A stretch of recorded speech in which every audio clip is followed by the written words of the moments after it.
Hi viewers, నమస్కారం. నేను doctor Sunitha, fertility consultant, 49 fertility centre, Tirupati branch. ఈరోజు మనము ఒక మెయిన్ టాపిక్ గురించి మాట్లాడుకుందాము. అంటే ప్రెగ్నెంట్గా ఉన్న వాళ్ళలో వైట్ డిశ్చార్జ్ అవ్వడం వల్ల ఏమైనా ప్రాబ్లమ్స్ వస్తాయా అని చెప్పి.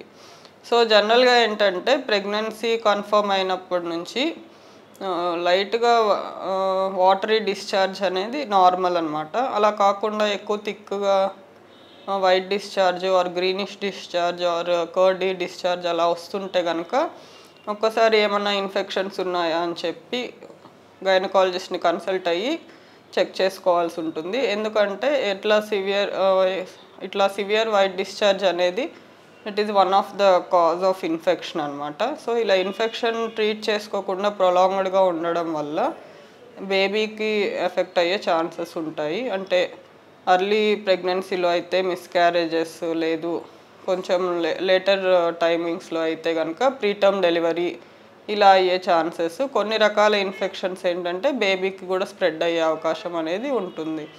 సో కామన్గా కొన్ని క్యాండిడియాసిస్, ట్రైకోమోనాస్ ఇన్ఫెక్షన్స్ ఇలాంటివి కామన్గా డిటెక్ట్ చేసేవన్నమాట.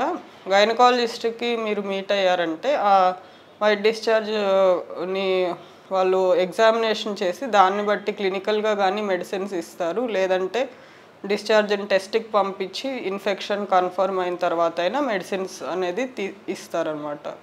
సో ఈ రకంగా మీరు వచ్చే కాంప్లికేషన్స్ని కొంచెం అవాయిడ్ చేయడానికి అవకాశం ఉంటుంది.